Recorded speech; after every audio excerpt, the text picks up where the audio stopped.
Olá meus queridos amigos, muito boa noite para todos vocês. Sejam bem-vindos ao canal Mídias de Magia e Luz. Eu sou Adalberto D'Angelos Beto Quimbanda e estou aqui na margem sul de Lisboa e estamos juntinhos à distância de um clique. Meus queridos amigos, sejam bem-vindos à Crônica da Noite. Hoje com o tema Mundo Maravilhoso. Ao fim desse vídeo, vocês, se gostarem, dê um like e se não gostarem, dê um dislike e amigos na mesma. Ok? Muito obrigado, sejam bem-vindos ao fascinante mundo do culto aos orixás e hoje com a Crônica da Noite, Mundo Maravilhoso. Meus queridos amigos, Louis Armstrong canta uma belíssima canção que imortalizou esse grande cantor norte-americano. Ele canta Mundo Maravilhoso, descreve um mundo que só existe em sonho mesmo. E também esse mundo maravilhoso que ele canta só existe mesmo na sua música, porque não existe mundo maravilhoso. Isso é pena, mas nós temos que admitir que não existe mesmo. Existe mundo de pessoas de bem, milhares de pessoas de bem, religiosos, de todas as denominações religiosas, lutam uma vida inteira para contribuírem para que esse mundo seja minimamente saudável. Mas nunca conseguirão, e o mundo nunca será um mundo maravilhoso. Poderá ser saudável para se viver, mas nunca maravilhoso. E isso parte de um princípio de cabeça. Na língua Yoruba, Oribukuru significa cabeça ruim. Orirere, cabeça boa e saudável. Portanto, ficamos com a cabeça ruim, com o Oribukuru, porque Orirere, ninguém tem cabeça saudável no planeta Terra. Nem os santos e papas têm cabeça boa. Todas as cabeças são doentes, umas a mais, outras a menos. Umas com uns parafusos a mais, outros a menos. A concepção divina se encarrega da distribuição dessas cabeças de acordo com os próprios desígnios do céu. O próprio Criador passou-se das medidas, passou-se dos carretos e se arrependeu de ter criado a raça humana. A prova disso podemos verificar na historiografia bíblica, no Jardim do Éden, quando a dona Eva prevaricou e deu a dentada no fruto proibido, dando origem então ao pecado original. O Criador passou-se das medidas e revelando a nudez. A partir daí veio mais tarde o filho, Caim, mata o seu irmão Abel. Deus não matou, não condenou Caim à morte, mas deixou uma marca em Caim, a marca da maldição, né? Vou colocar uma marca em si, Caim, para ninguém te matar. Então Caim foi lá viver para a cidade de Nod, contraiu o matrimônio e teve a sua descendência. O terceiro filho de Adão e Eva, Sete, também teve a sua descendência, que está até hoje. Mais tarde o Criador passa-se dos carretos novamente, manda o grande dilúvio na terra, arrebentou com tudo, mas fez uma gentileza de salvar a família de Noé. Salvou a família de Noé e lá eles saíram com a sua arcazinha, que estacionou lá no Monte Ararat, vocês conhecem a história. E os filhos de Noé deram suas descendências. Embora um dos filhos foi amaldiçoado, portanto nós somos uma geração que metade é amaldiçoada e metade não, portanto, metá, né? Um dos filhos foi amaldiçoado, Noa, segundo a historiografia bíblica, maldito és tu, Jefete, pois será maldito até a última geração. Então, nosso grande pai Abraão amaldiçoou um filho que deu descendência. Aquele que foi abençoado deu bons frutos, portanto, nós somos um mundo que é metade amaldiçoada e metade abençoada, segundo as descendências. Mais tarde, Deus passa-se das mídias de novo, fica zangado e sapeca fogo nas cidades de Sodoma e Gomorra, destruiu tudo, picou perna na cidade, enfim. Então, a historiografia bíblica começa desde a história do Jardim do Éden, até os dias atuais, né, até os últimos escritos da Bíblia, nós vemos é como se fosse uma vingança permanente. Né?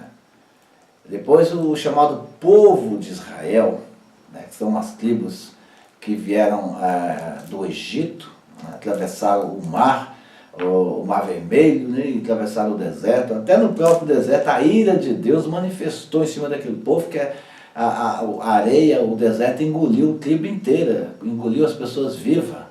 Então a ira de Deus foi. E depois o povo de Israel pelejou por muito tempo, foi cativo na Babilônia devido à ira de Deus. Então Deus ficou sempre zangado, né? Deus é um ser muito perfeito, mas ao mesmo tempo muito zangado. Né? Zangado que o povo de Israel andou fininho com eles. Né? Do anjo desceu a espada sobre o povo de Israel. Eu custei entender quando, na passagem bíblica, Jesus Cristo fala que é mais fácil um camelo passar no fundo de uma agulha do que um rico entrar no reino do céu. E até, quer dizer, não entendi, mas eu tenho, hoje em dia eu sei que o chamado fundo da agulha, naquele tempo, até hoje existe lá esse fundo da agulha, né? À noite fechavam-se os portões da cidade de Jerusalém e deixavam uma pequena entrada que só podia entrar uma pessoa. Então não passava um camelo. Então aquilo era o fundo da agulha, né? Agora, porque um rico não entra no reino do céu, até hoje eu não compreendi bem isso não. Quer dizer, nessa narrativa todos nós temos que ser pobre, miserável. Então, se eu for rico, vai para o inferno. Talvez essa riqueza que o Cristo falou é que a pessoa, quando enriquece, quando é rico, na maioria das vezes, né, esquece então as dádivas de Deus, as coisas boas de Deus, e vive o mundo da plena luxúria. Né? E é claro que essa gente esquece que existe um Criador que é o grande beneficiário de tudo que nós adquirimos. Talvez seja isso, mas eu sinceramente não sei vos explicar bem por que o Cristo falou isso. A única coisa que eu sei é que o fundo da agulha é um buraco que tem na rocha em que passavam as pessoas e não podia passar os camelos. Muito bem, mas deixamos a história bíblica para lá e estou entrando nesse assunto para nós percebermos que não houve perfeição desde a criação e até hoje não existe, nunca existirá. Nunca existirá cabeças boas e saudáveis e nunca existirá mundo maravilhoso. Existirá cabeça boa, cabeça orirerê na língua iorubas, na língua existirá, mas na realidade não existirá e nunca existiu, nem nunca vai existir. Que todos os seres humanos têm a cabeça doente, com parafusos a mais ou a menos. Uns mais doentes, outros menos doentes. Né?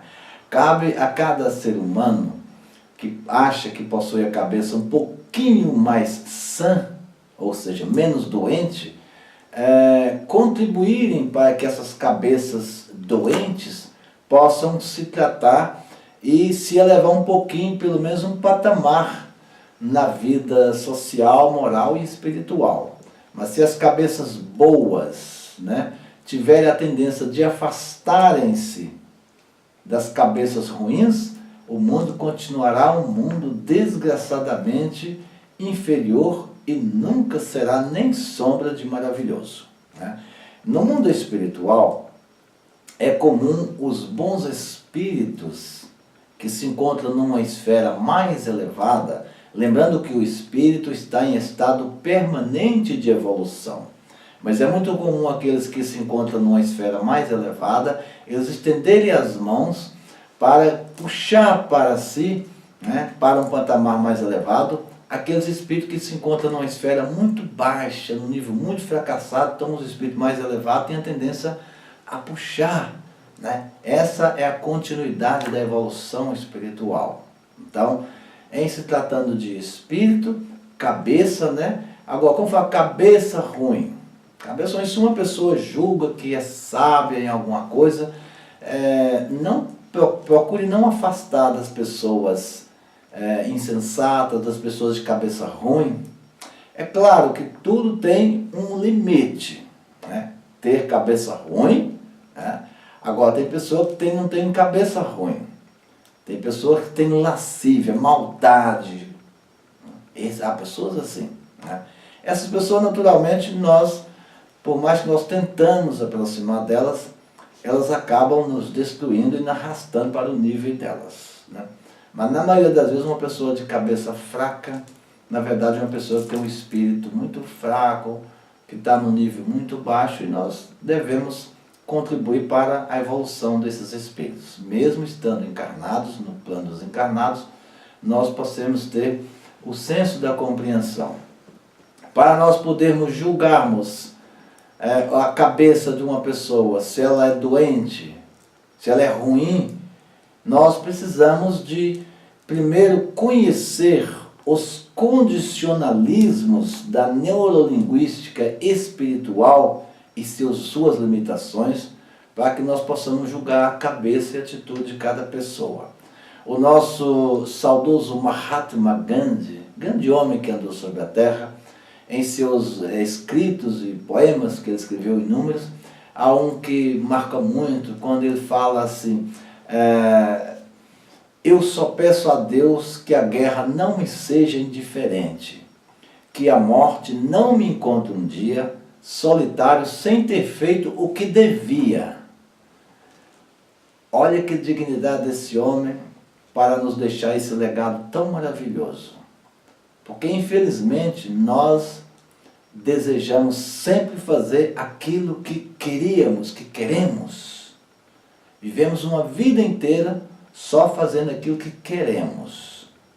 Nunca temos a tendência em fazer aquilo que devemos fazer. Se virarmos por esse lado, aí sim nós aprenderemos a compreender, a elevar as pessoas.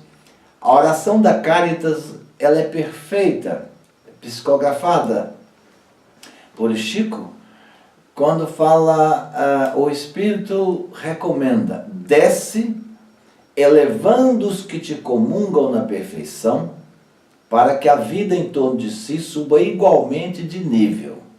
Se sabe, não critique o irmão transviado em desajuste do espírito. Então não precisa dizer mais nada, né, gente? Nós precisamos aprender a descer sempre ao nível do nosso irmão, compreendermos os condicionalismos humanos e da alma, para que nós possamos julgar.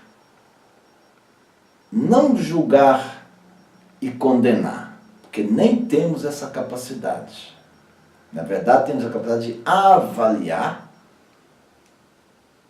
o senso e o comportamento de cada pessoa, e não temos a menor capacidade de julgar, mas avaliar sim.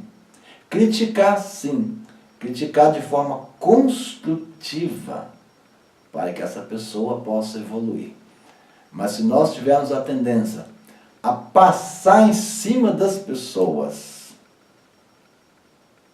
para atender os nossos inúmeros anseios, ou muitas vezes os nossos transtornos obsessivos e compulsivos naturais, nem nós teremos um fim muito feliz e não teremos contribuído em absolutamente nada para com o progresso natural do espírito.